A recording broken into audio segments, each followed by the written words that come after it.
Welcome to the B2B CMO Podcast, a show for marketing executives who are redefining what it means to be a strategic leader. I'm Jon Miller. And I'm Sydney Sloan. Between us, we've led marketing orgs at companies like Marketo, which Jon founded, Demandbase, G2, and SalesLoft. For more marketing leadership resources, you can visit B2BCMOproject.com. And now, let's get into the show. Well, hello, and welcome to a very special edition of the B2B CMO Podcast. Joined, as always, with Sydney Sloan. And today we're going to be talking about the B2B CMO project research. A little bit like why the project even exists, and then what were the best takeaways from this research. So, Sydney, let's get into it, yeah? Yeah, let's do it. I'm excited. As you know, we've been talking a lot about why we need the B2B CMO project. I think it's hard to be a CMO out there these days. They're under a lot of pressure. There's decreases in CMO job postings. You know, Bull House research says 32% of CEOs trust their CMOs, which means most CEOs don't. And it's actually taking a toll on people personally. 67% of marketing leaders report that the challenges are actually impacting their well-being. So I look at all this like challenge of being the modern CMO, and it occurred to me that, you know, we need some help. We need best practices and tips on what to do.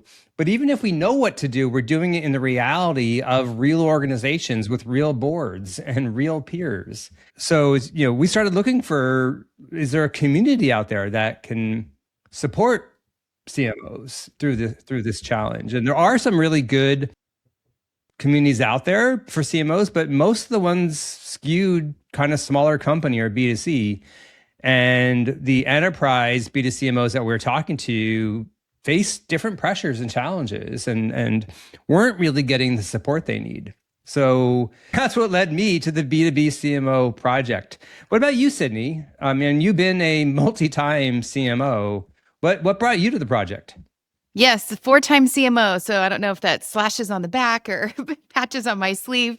But you know, when I first talked to you and Maria about this back last year, it resonated with me because that was right when the transformation of how buyers were buying was happening and AI was just being introduced. And, you know, the pressure around having to basically throw away the old playbook doesn't really exist anymore. And now we're talking, you know, how do we AIify our teams? How did that change of everybody starting in LLMs impact how we market and build our brands?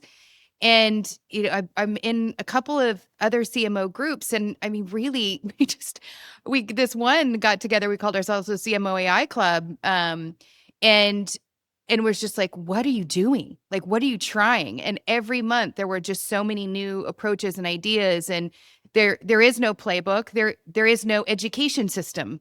And so we're in this trying things, learning together, you know, which technologies are like helping us be more effective, fast. Do we build it? Do we buy it? How is this impacting our teams? How is this impacting ourselves? I mean, it's like learning and empathizing and, you know, being the supportive connective tissue. And when I'm in groups that are small company CMOs and big company CMOs, you know, you hear the stories, oh, well, I just, you know, turned off the old and put on the new, which is what I suggest a lot. And these public company CMOs are like, I can't do that, right? I have the street to report to. And it's much more complex for them. And maybe their systems are, you know, more codified. They're running multiple products, multiple business units, global implementations. It's just more complex. And so the challenges are different. You know, obviously AI is such a front and center, you know, challenge, but, you know, as we're going to talk about it, it goes deeper than that, right? It's, you know, larger buying committees, it's more anonymous research. It's the pendulum swinging back to brand. And yet, you know, how do you convince CFOs to make those investments, right? So it's this like morass of challenge. I don't think any CMO should be told to go tackle on their own. So we started with some research, right? We're like, let's actually go find out what the best CMOs are doing. Can you tell us a little bit about the research? Yes. So we used G2's new AI conversational intelligence product, which was really fun, I think, for the CMOs.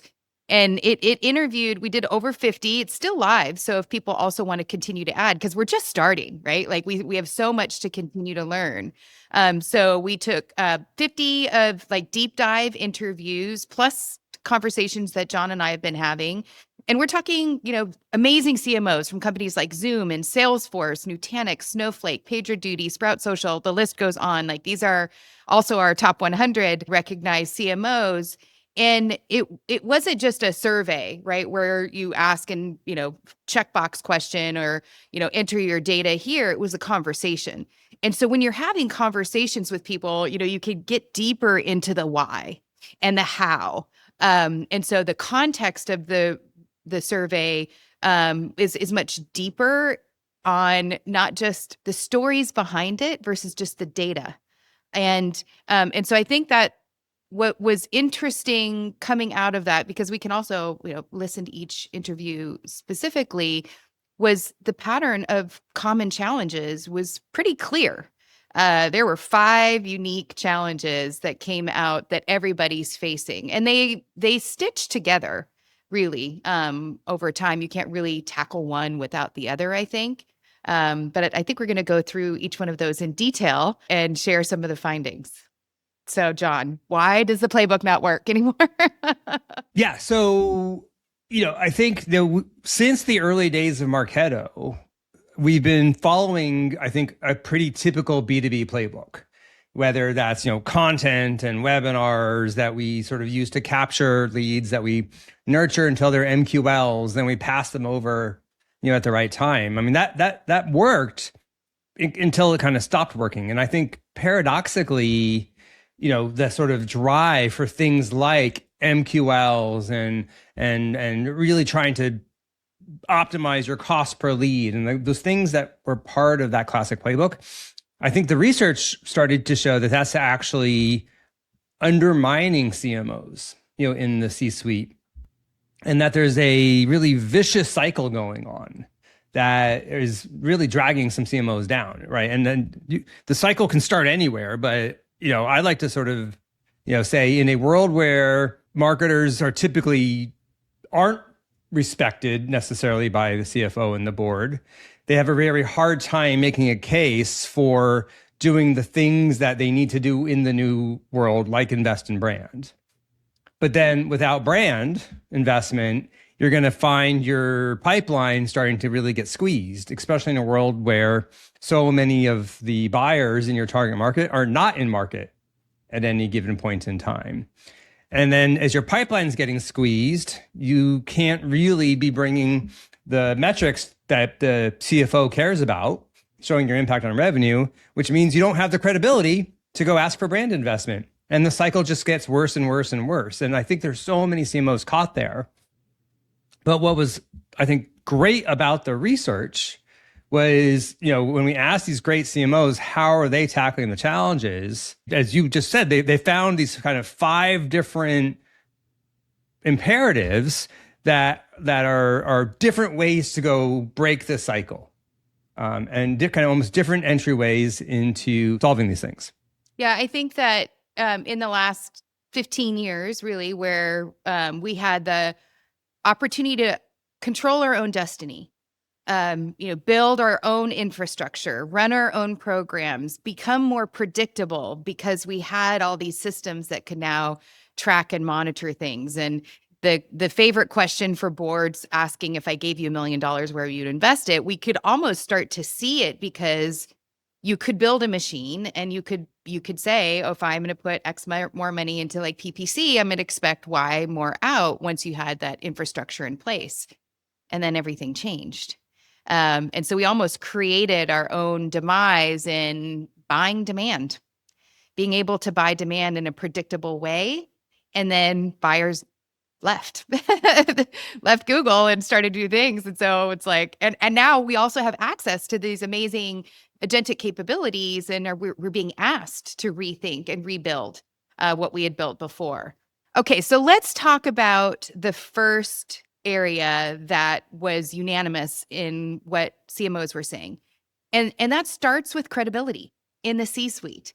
And there's, quite a few of us that changed our titles at one point to the chief market officer, thinking that would be a more strategic way to think about what our role is. We have to have a point of view on the market. We have to build relationships across the market, bring that insight, not just the act of marketing, but actually ownership of the market itself, even creating our brand in those markets, or influencing analysts and becoming a leader in category creation. Those are all market leading responsibilities of a CMO. And so how do we make sure that we maintain that level of credibility? And I think it starts first with, and what the research told us was my favorite Patrick Lencioni lesson, which is Team One, and really thinking about the C-suite as your primary team and thinking how you build relationships. I can personally share that when I haven't done that well, it's been harder for me to have that credibility. What is my relationship with the CEO, and are we speaking about things that are strategic, and am I bringing the right questions and insights to our conversations? What's my relationship, or what's our relationship with the CFO? We are an investment arm of the company. And how do we think about that investment that is being made? And how do we collectively work together, the finance team and marketing, on understanding those investment areas and bringing them into the conversation so they know how we're thinking about our budgets and outcomes? And I really think that relationship between the CFO and the CMO and our teams is super important, so they understand how we're running our business. We want to look at owning the customer voice. That is my favorite part of being a CMO. You can claim the customer's perspective and point of view across the entire relationship that you're going to have. That's how you establish relationships with your C-suite counterparts, because you're in partnership, not supporting. I want to be clear on this. We're not supporting sales. We're in partnership with sales. How do we build the right experience for customers to fly through the top of the funnel activities and get insights and clear messages and ensure the teams are trained properly? And now we can build more things. So in partnership, we're delivering high quality pipeline and solid revenue. And then how do we partner with the customer success teams on building the experience for customers to have that success in product and with our services teams, and continue to build our own communities with our customers? So, thinking about those relationships and the ownership of the customer experience across all those different functions. And so you're in partnership with the rest of the go-to-market team. And so I think that the last point I want to bring out here is that of our survey respondents, 84% of them said that they have high strategic dysfunction. That's really disappointing. 84%. It means only 15% feel like there's high functioning going on. And so, how do you repair that? Relationship building, spending one-on-one quality time. I advise a bunch of CMOs. I'm like, go on a road trip. Spend time with your counterparts, like real meaningful time. So there is trust that is developed and partnership that can be established. So you're working together. Because it's hard. It can be the blame game. Hey, we missed this quarter. Marketing, what are you going to do? And then you're in defense mode versus in partnership mode of solving those problems. I think I've had the fortunate opportunity to be both a CMO and a CEO. And when I sort of think about the CMOs I worked with, right, the ones that are the most successful are doing what our research says, right, which is they're thinking about the company first and the marketing team second. And they're earning that credibility by doing what you just said, which is, the number one thing marketing can bring to the table is that voice of the customer. One other thing that the research found that I thought was really interesting is how many of these great CMOs pointed out the importance of surfacing problems before they get asked. And like basically, if you say, hey, this is wrong, that builds your credibility way more than sort of being defensive, even if you have great data when somebody points it out. The number one curse when marketing is celebrating and sales is not successful. Never do that. Never, ever do that. Which really, I think, gets into, the next point. So one of the top imperatives that our research found for successful CMOs is changing the way that they talk about proving marketing's value, really using the language of the board.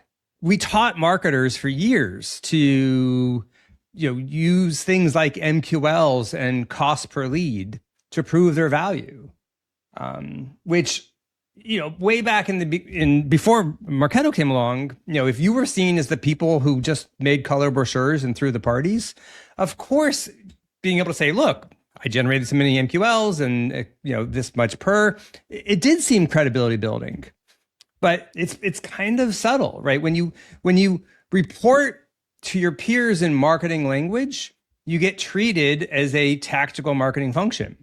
I think even worse, when you talk about cost per something, you are signaling to the world that you are a cost center, not something that you invest in. I always report on investment per lead and things like that.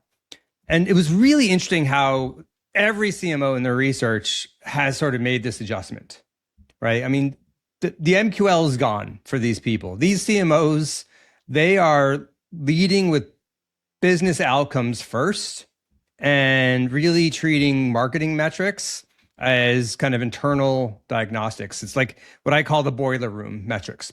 Yes, somebody's looking at them and somebody's tracking them because they matter, but it's not what you're bringing to the board. The research report, which obviously is available on the website, we identified a framework of, what are the metrics that CMOs, should be bringing to the table. And it really covers 4 questions, visibility. Do buyers find us when they're researching? Consideration. Are we included in their evaluation when they're in market?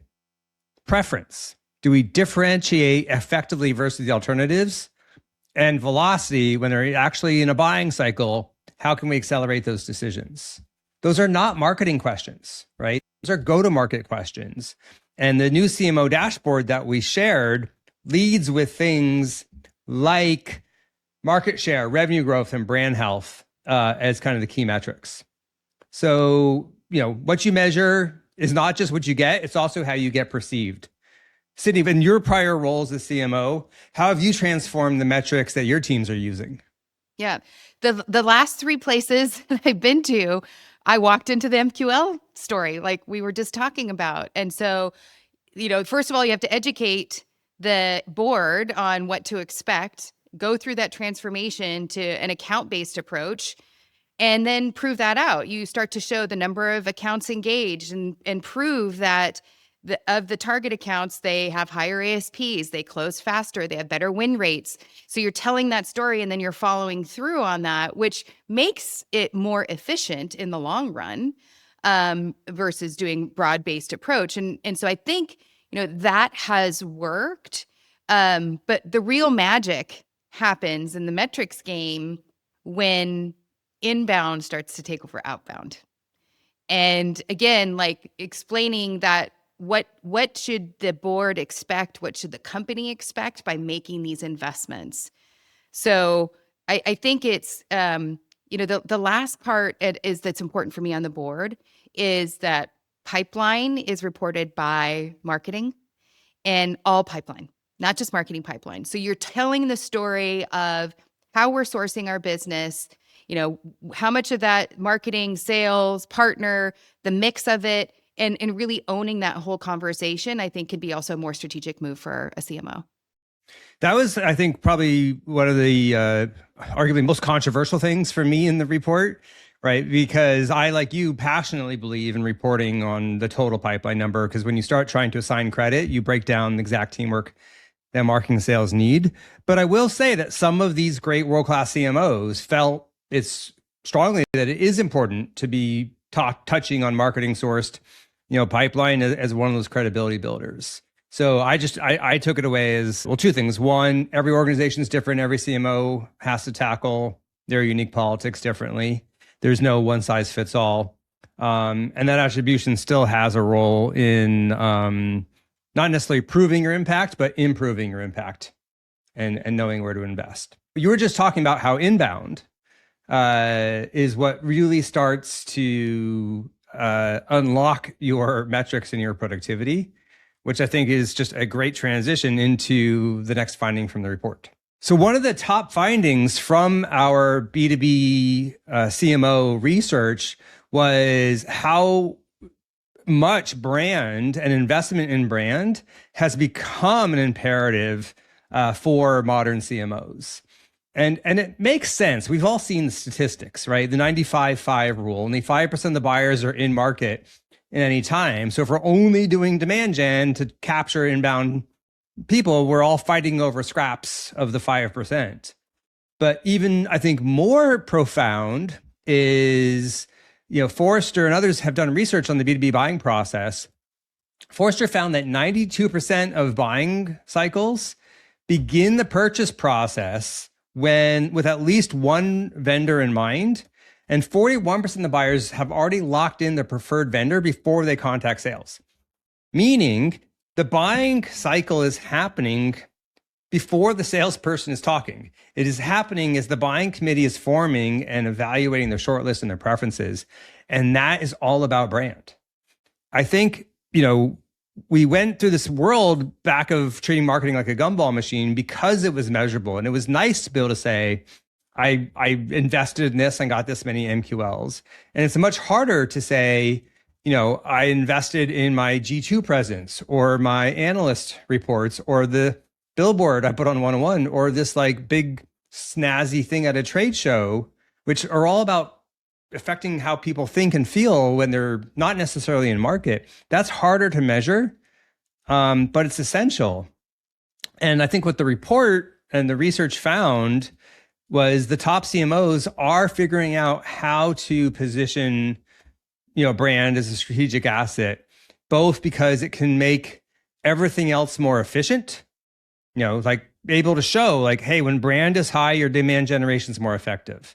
A strong brand shortens the sales cycle. A strong brand can actually improve your pricing power. It's a moat against commoditization. And it can even help drive customer retention and value. So by framing your brand investment as a financial lever that reduces CAC, improves win rates, that's how you get the CFO to care. And I think, getting into something near and dear to your heart, Sydney, is it matters even more than ever when AI is increasingly a part of the process. Because, AI might recommend people, but if you know and trust a brand, that's going to matter. And also better brands get cited more often. So really, really key insight from the report about brand investment as a key imperative. What else, you talk to CMOs all the time, right? How are you finding in your own experience, CMOs making the case to make these critical investments? I mean, when I think of, it is what you said. Like if you build a great brand, the demand will follow, and it will follow at a lesser cost. And I think a lot of people sacrifice brand in our last era because we could buy demand capture, but those that continue to invest in brand, and you can see brand power in action when you look at what is my share of voice in market? Who am I being compared to? Can you put a value on the brand investment? And when I think of it, I think of things like, how do you get to the short list? We talked about, establishing leadership and how important that is, market leadership, aligning yourself with other market leaders. You want your company to be part of the conversation. And so how do you ensure that happens in the voice of the customer? And, we're talking about AEO a lot these days, but I would give an example of, if someone's actually prompting towards that, do you show up in the short list? And if not, does the customer go, I wonder why they're not on the short list? They should be, because I've heard of them. Like that would be a good brand move sometimes too. And we could talk about AE more in depth later, but you have to, when it comes to brand, you have to be where your customers are. How do you make sure you show up? And I'll use Clay as an example. When they were around for a while and all of a sudden they were everywhere. And I mean, they did this massive influencer moment, and then more and more people started using it and finding value in it and talking about it. And now they're like one of the hottest companies. That was influence oriented, then peer driven community brand power. And now they're doing the ads and, you're in airports and you see everything else, but it started their growth was that brand movement. So when you think of brand as one of the biggest influences we as marketers can make, there, of course, has been this disruption of AI, which is one of our key imperatives that we learned through our research. And how do you lead marketing through AI's disruption of the customer journey? We've seen the stats, right? Buyers are now starting their research in LLMs, their research, their discovery, their evaluation, like all different stages. And so we have to think about our visibility in the LLMs, GPT, Claude, Gemini, all the LLMs that you know. And it's becoming, I think it is, not just becoming, more important than search rankings. Now, there still are people that go to search, so we're still balancing between AEO, GEO, and SEO. But the thing to think about is what the leading CMOs are doing. It's an action you can take now. They've been taking around building that leadership, and that is new metrics.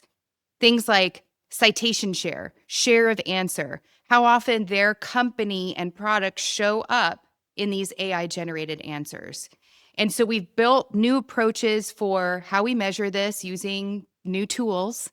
And, the rise of the content engineer, where we're building new approaches to generating content that has the answer, leveraging influencers, which is super important because they are part of the citation share as well. And so this whole area is brand new. This started a year ago. And so most companies are at a part of their journey. But I think there's two things here. There's one on generating content to answer the question for the customer and market. There's another thing for generating answers, content and answers for when they're not in market. How do you still invest in brand for your personas and audiences about other questions they have, their jobs to be done, new roles, when they're not in market? So not just answering the research questions, but actually partnering with them and answering all the questions they have. So I think we have to make sure that we're orienting ourselves there and, making sure along this journey that, our teams are AI literate, AI fluent, and this is one of those new areas that we can build AI first. So it can be very exciting as well to take that opportunity. And if you don't, your competitor is. And we all started at the same starting line in building our brand here in this LLM first world. What do you think, Jon? Well, I love the expertise that you bring to the AEO discussion because it is so essential for CMOs.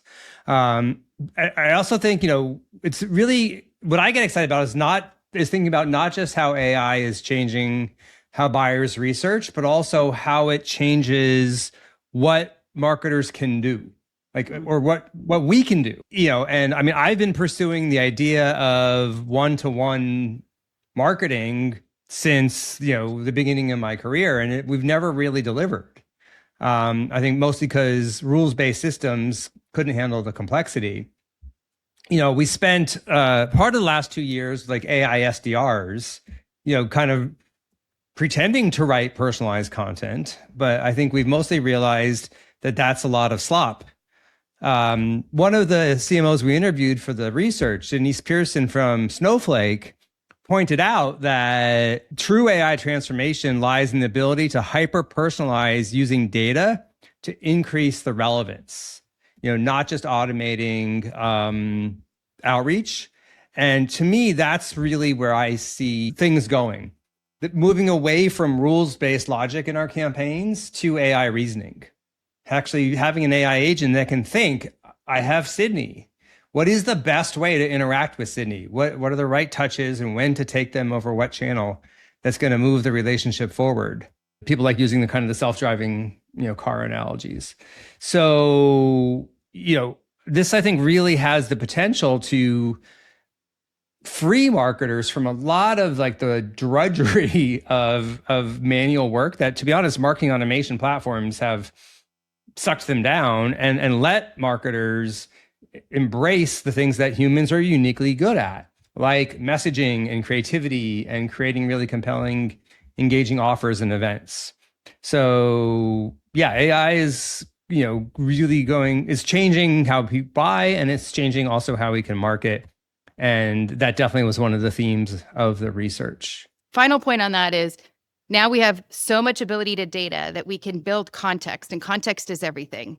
And AI can help us in summarizing that context. So the first human interaction is the right level. Like we have to continue that experience, the context on the website. Webflow is one of our partners, and they talk a lot about, how to make the contextual personalized web experience, the communications. Then when it comes to actually engaging human to human, that human that is picking up has to have that context as well. So we're seeing some of that. I think this is the kind of next era of AI systems that companies are investing in. Our research was conclusive on all these different imperatives, but I have to say the one that surprised me the most was around organizational readiness and organizational design, and CMOs naming out that they don't necessarily feel equipped to help their teams transition through this change, because the talent profile is changing. So we've got, channel specific experts, and we had the T-marketer, the T-shaped marketer, and, how we had to be multiple functioning. Now we're looking at, more journey orchestrators that are technically savvy, AI fluent, campaign managers to those that can manage AI workflows, this need for strategic generalists that were called out who can think across the funnel, which, by the way, I think is a really good thing for customers. And team dynamics, can the teams own the entire customer experience a little bit more than their functional silos and think more holistically? But, where does that pendulum swing in terms of the organization itself? And so some of the research came back and said they're going to reorganize their teams around binding journeys instead of channels, which I think is great. That might mean customer segments and getting deeper into customer segments, or product types, or pains and challenges that relate to different personas. And they also talked about, how do you continue? I mean, this transformation is challenging. Let's face it, we just came off of the pandemic, the Great Resignation, and here we are again, I think the fourth time in the last 5 years being asked to transform our teams and perform at higher levels than ever before with less resource, less budget because things have gotten more expensive, and less resources because people believe that AI can do it, so we don't need as many people. Yet we haven't had the opportunity yet to train up our people and build those systems. So it's super challenging. And I think this is where community comes into play. We are learning this together. What is working in organizational redesign? What types of job skills are we looking for? There are two of our respondents that talked about, setting up a temporary AI transformation office. And JJ's doing this at CrowdStrike, where she hired an entrepreneur and from, I think it might've been from Y Combinator or somewhere like that. Like giving them the insight into how marketing is run and getting this entrepreneurial AI first spirit to help her transform their organization. And ideally, the role doesn't have to be there in the long term, but this is like a strategic initiative that needs investing in and needs a strong leader to do that, or chiefs of staff in many of these large organizations. So, this is another transformation we're going through, reskilling, reorganizing, downsizing, and yet expectations to continue to grow. It's almost feels like an impossible challenge. Which brings us all back to why we started the B2B CMO project. These challenges are deep, and the 5 imperatives the research found are really connected. Credibility leads to brand investment, which leads to better metrics, which leads to better credibility. Collectively, you have to sort of be embracing AI and having the right team along the way to make all that happen. I think the CMOs in our research that are really succeeding stopped trying to just optimize the old broken system and really started saying, hey, what is the new system? And that is very hard to do alone, which is why the B2B CMO project exists. This report is available now. It's on our website, completely ungated, at b2bcmoproject.com/research. Each of the 5 imperatives we discussed today includes a very concrete action agenda for exactly what you should be doing in the next 30 days, 60 days, 90 days. And then you can also check out on our website the B2B CMO 100 list, recognizing the best CMOs out there who are really making this shift. Yes. And, for the enterprise, which is the unique challenges that fall on enterprise organizations. And, this is just the beginning. Like, we did spend the time to get the research to, really find the best of the best in what they were doing. And now it's our opportunity to start to share that. So the research is the first part. Our podcast series where we interview these top 100 CMOs, our community that's forming. And, we just want to keep doing great research, sharing of best practices, challenging the status quo, and sharing that back out with the community. And, our goal is a year from now, there are some new playbooks that we can count on because we've done it together. We've tried it across multiple organizations and found the models that do work and help us in this continuous transformation. I was just talking to somebody the other day and I was like, we lived through the digital transformation journey that was maybe 15, 18 years. I think this one's going to be a lot faster. It's happening to us much faster. And so how long does this AI transformation journey going to take? I don't know if you have a number on it, John. I'm thinking 5 years maybe, but and we're in year 1.2. But this is what we're here to do. And I'm very glad to be a part of it. So we could not be more excited for the B2B CMO project. I invite all of you to apply for our community and check out all of the other podcasts where we are going to be interviewing the B2B CMO 100, where we'll be learning from them and really forming community, because the CMO role is too hard these days to do it alone. So let's do it together.